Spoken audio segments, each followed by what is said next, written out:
Assalamualaikum warahmatullahi wabarakatuh. Bertemu lagi anak-anak pada pelajaran PPKN. Materi kita pada saat ini adalah keberagaman sosial dan budaya di Indonesia. Nah, untuk materi kita, yang pertama adalah keberagaman sosial di Indonesia. Apa itu keberagaman sosial? Keberagaman sosial adalah masyarakat Indonesia terdiri atas beragam suku, agama, dan mata pencaharian. Nah, keberagaman sosial termasuk kekayaan bangsa dan sudah semestinya kita banggakan. Nah, bangsa Indonesia mempunyai jumlah penduduk terbesar keempat di dunia. Apa saja keberagaman sosial di Indonesia? Yang pertama adalah keberagaman suku. Suku bangsa adalah sekelompok masyarakat di suatu wilayah atau suatu daerah yang memiliki fisik, bahasa, susunan masyarakat, dan adat istiadat. Indonesia memiliki 366 suku bangsa. Contohnya suku di Indonesia, suku Jawa di Pulau Jawa, suku Bali di Pulau Bali, dan suku Asmat di Pulau Papua. Yang kedua adalah keberagaman agama. Kita tahu bahwa di Indonesia ada 6 agama resmi yang diakui oleh pemerintah. Yang pertama adalah Islam, Kristen, Katolik, Hindu, Buddha, dan Konghucu. Nah, salah satu sikap yang harus kita terapkan dalam menyikapi keberagaman agama di Indonesia adalah sikap toleransi. Apa itu sikap toleransi? Toleransi adalah sikap menghargai adanya perbedaan agama di antara penduduk.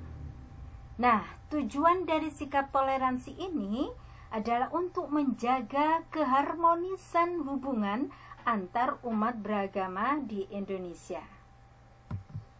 Yang ketiga adalah keberagaman mata pencaharian. Mata pencaharian adalah pekerjaan yang dilakukan untuk memenuhi biaya hidup sehari-hari. Setiap manusia harus bekerja untuk memenuhi kebutuhan hidupnya. Nah, jenis mata pencaharian penduduk suatu wilayah biasanya menyesuaikan kondisi geografis wilayahnya. Seperti masyarakat di dataran tinggi memiliki mata pencaharian di bidang pertanian, perkebunan, dan peternakan. Untuk masyarakat di dataran rendah biasanya bekerja sebagai pekerja kantoran, pekerja pabrik, dan pedagang. Sedangkan bagi masyarakat yang tinggal di daerah pesisir pantai, biasanya bekerja sebagai nelayan atau petani garam. Nah, anak-anak, kita lanjutkan dengan bahasan yang kedua, yaitu keberagaman budaya di Indonesia. Yang pertama adalah faktor penyebab keberagaman budaya. Apa saja faktor penyebab keberagaman budaya di Indonesia? Yang pertama adalah kondisi Indonesia yang berbentuk kepulauan. Nah, ini menyebabkan masyarakat hidup dengan berkelompok, sehingga mereka membentuk budaya sendiri. Yang kedua, pulau di Indonesia memiliki kenampakan alam yang juga berbeda-beda. Nah, hal tersebut turut membentuk budaya penduduk setempat. Yang ketiga, letak Indonesia yang berada di antara dua benua. Kita tahu, dua benua itu adalah benua Asia dan benua Australia. Hal ini menyebabkan Indonesia menjadi jalur perdagangan internasional, sehingga para pedagang juga menyebarkan budaya yang dibawanya kepada masyarakat Indonesia. Nah, selanjutnya kita akan belajar tentang macam-macam keberagaman budaya di Indonesia.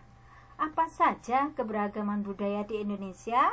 Yang pertama adalah keberagaman lagu daerah, seperti Bungong Jompa dari Aceh, Jali-Jali dari Jakarta, Rek Ayo Rek dari Jawa Timur, Lir Ilir dari Jawa Tengah.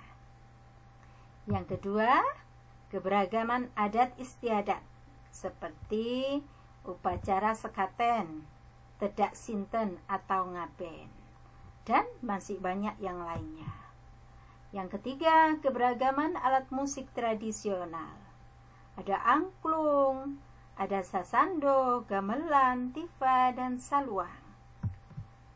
Yang keempat, keberagaman pakaian daerah.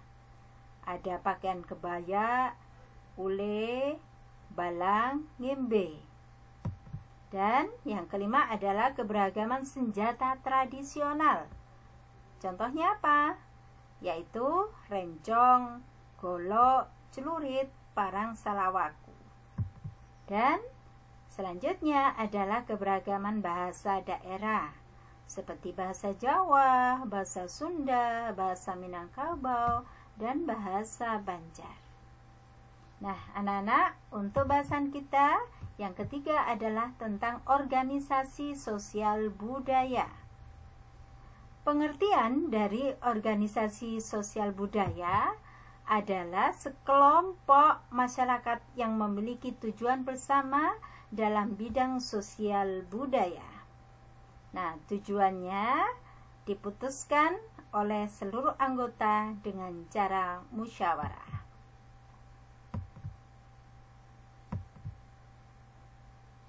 Nah, yang kedua yaitu tentang pengurus organisasi. Siapa pengurus organisasi?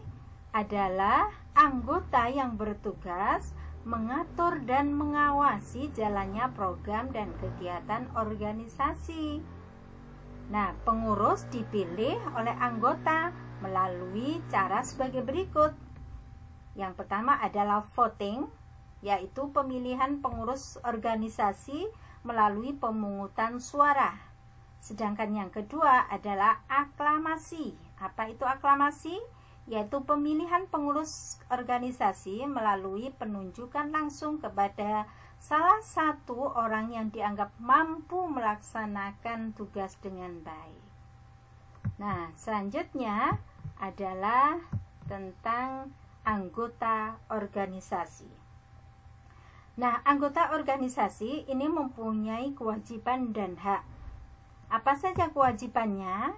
Yaitu saling menghargai dan menghormati antar anggota organisasi, menaati peraturan dan tata tertib organisasi, melaksanakan kegiatan organisasi, bekerja sama dengan anggota lain dalam mengerjakan kegiatan organisasi, dan musyawarah dalam memutuskan sebuah keputusan. Itu tadi adalah kewajiban anggota organisasi. Sedangkan selanjutnya adalah hak anggota organisasi. Apa saja haknya? Pertama adalah mengikuti pemilihan pengurus organisasi. Yang kedua, mengemukakan pendapat, kritik, dan saran. Mengikuti kegiatan yang dilaksanakan oleh organisasi. Nah, kemudian kita akan belajar tentang organisasi sosial budaya di Indonesia. Apa saja contohnya organisasi sosial di Indonesia? Yang pertama adalah Karang Taruna. Apa itu Karang Taruna? Karang Taruna adalah organisasi yang bertujuan memberdayakan para generasi muda di lingkungan tempat tinggal dalam berbagai bidang. Yang kedua, Pramuka. Nah, Pramuka adalah salah satu organisasi ekstrakurikuler di sekolah. Nah, kepanjangan dari Pramuka adalah Praja Muda Karana, yang berarti orang muda yang suka berkarya. Yang ketiga, UKS atau Usaha Kesehatan Sekolah. UKS ini adalah organisasi yang menangani masalah kesehatan warga sekolah. Dan selanjutnya adalah pasukan pengibar bendera atau biasa kita singkat dengan Paskibra. Nah, Paskibra adalah menjadi petugas yang mengibarkan bendera merah putih saat upacara kemerdekaan maupun upacara nasional yang lainnya. Demikian anak-anak, materi kita pada kesempatan kali ini. Semoga apa yang Ibu sampaikan senantiasa bermanfaat bagi kalian semuanya. Saya akhiri. Assalamualaikum warahmatullahi wabarakatuh.